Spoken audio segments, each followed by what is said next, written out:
Inicia nesse momento mais um programa Unsere Familien aqui na Vale TV sobre a nossa cultura, a nossa história, teuto-gaúcha, teuto-brasileira, várias entrevistas voltadas também para o bicentenário da imigração alemã. Temos a alegria de ter conosco hoje, novamente aqui no nosso programa, Padre Inácio Spohr, jesuíta de São Leopoldo, faz um belo trabalho das crônicas, especialmente nesse momento, sobre as crônicas de várias comunidades, paróquias jesuítas por esse Rio Grande e por Santa Catarina fora. Então, Padre Inácio. Boa tarde. Meu caro, hoje a gente vem falar sobre a paróquia mais antiga de Novo Hamburgo, capela e depois paróquia, que é a Nossa Senhora da Piedade, às vezes até citada como Nossa Senhora da Piedade de Hamburger Berg. Antes de nós falarmos, Padre Inácio, sobre esse seu importante trabalho sobre a paróquia e sobre a história em si da Piedade, que o senhor pudesse um breve panorama para nós, né, porque em 49 vieram os primeiros jesuítas de língua alemã, e isso foi importante, preponderante para o atendimento das famílias de origens germânicas católicas aqui da região.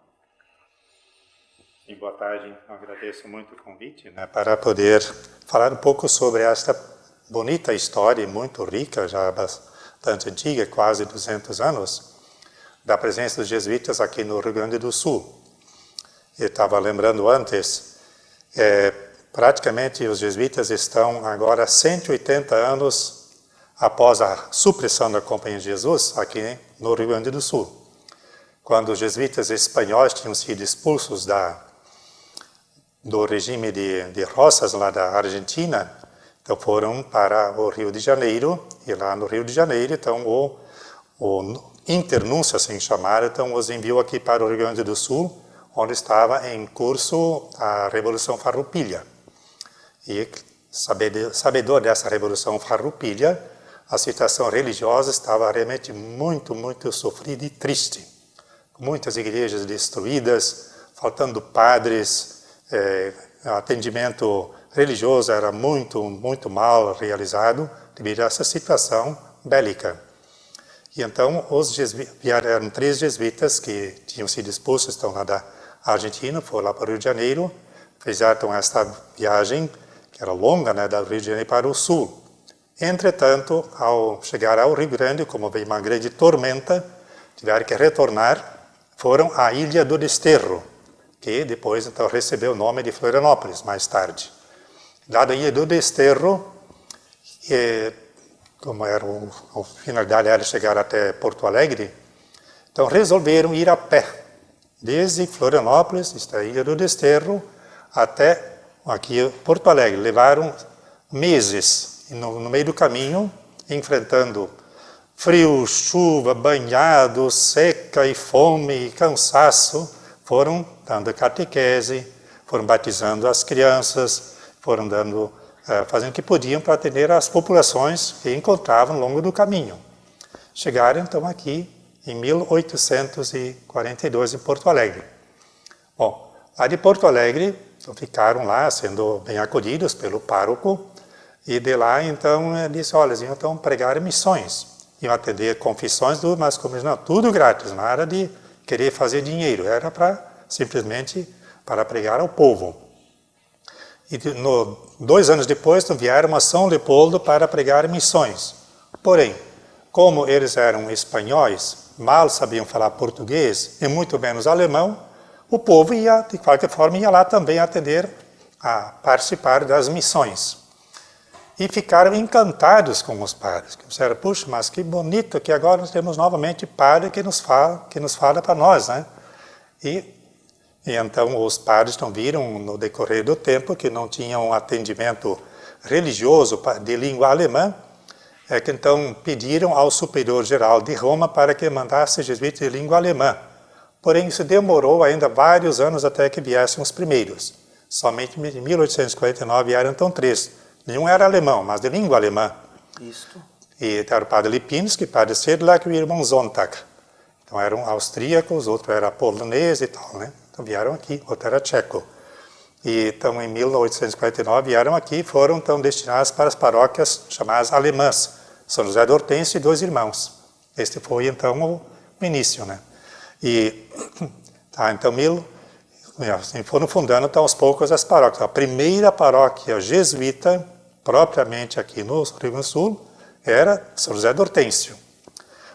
Mas ao mesmo tempo estavam trabalhando também 2 irmãos, em Braunschweig. E lá então foi fundada a paróquia oficialmente, canonicamente, em 1857. Um ano assim, não me lembro bem. Então foram atendendo essas comunidades a partir então desta verdade aqui. Em São Leopoldo foi em 1858 que vieram então os jesuítas para cá e assumiram a paróquia em 1859, em São Leopoldo. 2 questões, Padre Inácio, que eu creio que são muito importantes. Sim. Uma, o próprio registro desses padres jesuítas, ainda não alemães, da fé do povo, né, de como eles eram devotos e a necessidade realmente de padres em língua alemã. E outra questão, como a piedade, e aí o senhor logo vai adentrar, né, formada a partir desse atendimento desses padres alemães estabelecidos aqui. Sim, nesse sentido, tem plenamente razão, essa parte, né, o povo realmente estava sedento de religião, de fé, como eles querem expressar, rezar, cantar na sua própria língua, como se sente melhor do que agora escutar uma língua que nem sequer sabiam.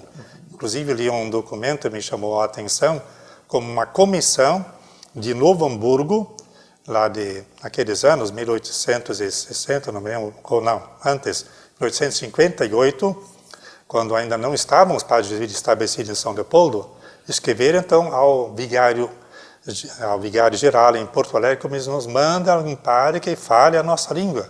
Nós não entendemos os padres que são seculares, são de língua alemã, são de língua lusa, e eles não entendem a nós e nós não a eles. Como isso assim não dá, né? Tá, então foi nesse sentido realmente muito comovente esse documento deles, dessa comissão de católicos, por assim dizer, como venha nosso socorro, venha ao nosso encontro, nós os ajudamos, vamos procurar também atendê-los para sustentá-los e assim por diante. E de fato isso aconteceu então em Novo Hamburgo. Porém é bom lembrar que Novo Hamburgo era atendido então pelos padres de São Leopoldo, lá do Colégio Conceição. Primeiro era da paróquia, né? De São Leopoldo. E então os padres vinham de vez em quando lá de São Leopoldo, vinham tomar lombo do burro, do cavalo, para poder atender no Novo Hamburgo. Era Hamburgerberg, Hamburgo Velho. Isso foram por muitos anos.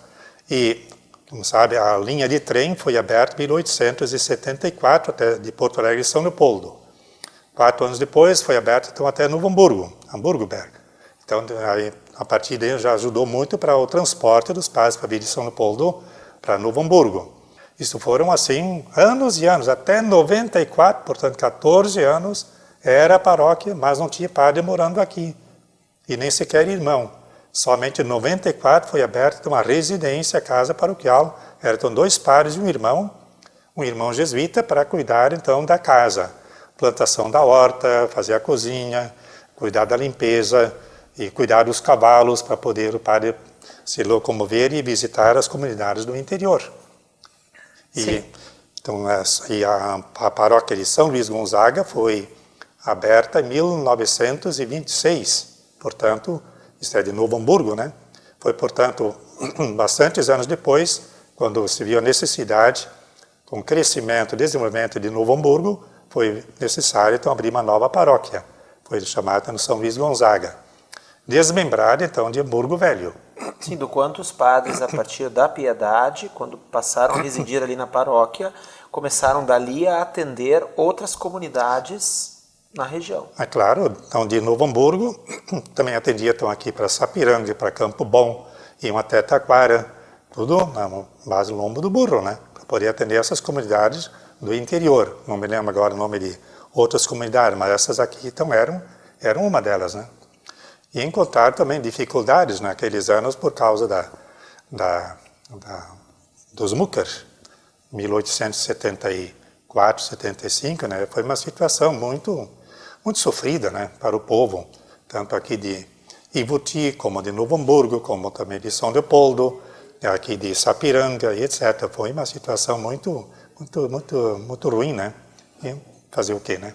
Quando se passa por uma situação de guerra, né, de conflito, com mortes e incêndios e assim por diante, né? É importante também, Padre Inácio, como aqui havia uma formação muito grande de famílias luteranas, algumas também das quais ajudaram, e famílias católicas, que, por exemplo, os Kreff, os Heineck, os Altmaier, que também foram muito importantes nesse desenvolvimento da capela e depois da Paróquia da Piedade. Sim. A Paróquia da Piedade foi também importante porque se tornou com o tempo, sim, um santuário, né? A Paróquia Nossa Senhora da Piedade, ela também teve essa abertura para ter também uma escolinha primária, né? Para atender as crianças, filhos das famílias católicas, e com o tempo foi aberto então o Colégio São Jacó, administrado pelos maristas. Mas no começo eram irmãos jesuítas, que davam então essas aulas para esses meninos. Também a importância do quanto os padres jesuítas, como o senhor colocou, para os meninos eles auxiliaram, né, com a vinda ou com essa escola, depois São Jacó dos Irmãos Maristas, mas ao mesmo tempo com a própria vinda da Congregação das Irmãs de Santa Catarina, que a partir de 1900 deram também um passo muito importante na educação feminina. Sim, foi a convite dos jesuítas que vieram as irmãs Catarinas, né? E também em 1900 aconteceu a primeira ordenação sacerdotal de um padre secular na paróquia da Piedade, em 1900. O padre José Antônio Petri foi o primeiro sacerdote saído desta paróquia. Olha que a presença vocacional sempre esteve presente no horizonte dos padres e irmãos jesuítas, como nós temos que trabalhar nessa direção da formação dos futuros sacerdotes. Então foi aí nesse sentido já que se encontrou a primeira ordenação, já em 1900. Também, inclusive, nos registros do senhor, a gente percebe quanto o padre Theodor Amstadt, nosso patrono aí de diversas áreas, né, não só do cooperativismo, quanto o próprio padre Amstadt também era uma pessoa que auxiliava muito aqui, que vinha na Piedade, que realizava missas, celebrava missas ali. Sim, era não somente o padre Amstadt, evidente, outros padres que estavam lotados aí em São Leopoldo, lá no Colégio Conceição, ou então na paróquia Nossa Senhora da Conceição, então vinham de vez em quando para Hamburgo, para poder fazer então esse trabalho apostólico de atendimento das comunidades, então atendimento de confissões, assim por diante. Em 1975, por aí, foi construída a primeira capela de Hamburgo, né? E com o tempo se tornou muito pequena, então foi construída outra igreja em 1925, por aí, né? 24, 25, foi construída então a outra. Aliás, naquela época, 1925, foi construída a de Novo Hamburgo, isso é de São Luís. 1924, 1925, a igreja São Luís, Gonzaga. E quando se tornou então paróquia em 1926. E esta igreja, cujo arquiteto era o Lutzenberger, o pai daquele famoso ecologista de Porto Alegre, né? E foi construída essa igreja lá, e então em Novo Hamburgo, está na parte de baixo, que era a menos desenvolvida, a mais nova, mais desenvolvida, que com o tempo se tornou também, claro, ocupou espaço, deixando Hamburgo Velho então, como bairro. E em Novo Hamburgo, essa paróquia então se desenvolveu, e só depois, quando os jesuítas saíram de lá em 1941, quando também saíram da paróquia de Hamburgo Velho, esta paróquia de São Luís Gonzaga, então anos depois, na década de 50, construiu a atual igreja que se tornou na Catedral 1980. Esta igreja onde então o Aldo Locatelli então fez aquelas pinturas muito bonitas, muito famosas. A parte que a igreja Nossa Senhora da Piedade, eu não sei agora dizer quem são os autores daquelas pinturas, antes dessa restauração que foi feita nos últimos anos pelo padre Inácio Schuster. Mas, no caso, antes, tem muitas coisas assim, que lembram a presença de jesuítas lá, com a imagem, né, dos Santos Mártires, ou então de São Luís Gonzaga, e não sei se Santo Inácio ou outras. Né? Por caso, lembra um pouco essa presença da igreja de Nossa Senhora da Piedade, que, aliás, também se tornou lugar de visitação de muitas pessoas que vinham então de São Leopoldo fazer então as visitas a Hamburgo Velho para a igreja, fazer suas devoções, suas procissões. Os congregários marianos, que saíam, por exemplo, do Seminário Central, então iam fazer a sua visita ao Santuário Nossa Senhora da Piedade. Isso não é uma turma só, foram diversas que fizeram essas procissões até o Santuário da Senhora da Piedade. Olha que era um lugar como temos que preservar e valorizar esta igreja da Nossa Senhora da Piedade. Sim, porque a Igreja da Piedade, naturalmente, até se o senhor também puder destacar para nós, a atual igreja, ela mesmo sendo até menor do que outras, também aqui das outras paróquias da cidade, mas ela ainda é maior do que a antiga. Sim, ela foi construída na década de 1930. Sim, claro, maior, né? Mas esta paróquia, como eu disse, já teve essa sua importância histórica, continua tendo hoje, né? Como uma referência para as pessoas que moram lá ao redor, inclusive não apenas ter a igreja matriz, a sua casa paroquial, atendimento às pessoas, mas também o cemitério católico. E assim a gente sabe, né, quantas pessoas então continuam repousando lá e assim fazem este atendimento, essa obra de misericórdia neste mesmo cemitério. Né? Que, aliás, é uma ótima fonte de pesquisa e de consulta, porque realmente muitos até dos fundadores da cidade estão sepultados lá. Pois é. Isso que estou vendo também assim em outras paróquias, a mesma coisa. Os cemitérios sempre são ocasião também, né, para fazer uma fonte de pesquisa. Mas onde, em grande parte, busquei as minhas fontes de pesquisa são na casa paroquial, sim, mas outra boa parte, maior parte, encontrei no nosso arquivo provincial em Porto Alegre, assim como que serviu também de base para outras e dezenas de outras paróquias e seminários e colégios que a gente tem, que hoje já não existe mais, mas que, em todo caso, fizeram parte da história do direito no sul do Brasil. Assim, já tenho, então, esta lista aqui, né, do último livro que tem agora, de São João do Oeste, como de Sede Capela e Tunápolis, lá de Santa Catarina, então mostra essa relação, né, dessa relação de casas que as publicações já aconteceram. E de vários desses lugares, então, faz referência não apenas a uma paróquia ou uma casa, mas também outras que estão lá em redor. E o senhor pesquisou o arquivo, o livro-tombo, registros, tem muitas curiosidades, também cartas. Muitas cartas, fotografias, que também são fontes de pesquisa, os relatórios de ano, os recortes de jornais, que também me ajudam muito para poder encontrar essas fontes de pesquisa.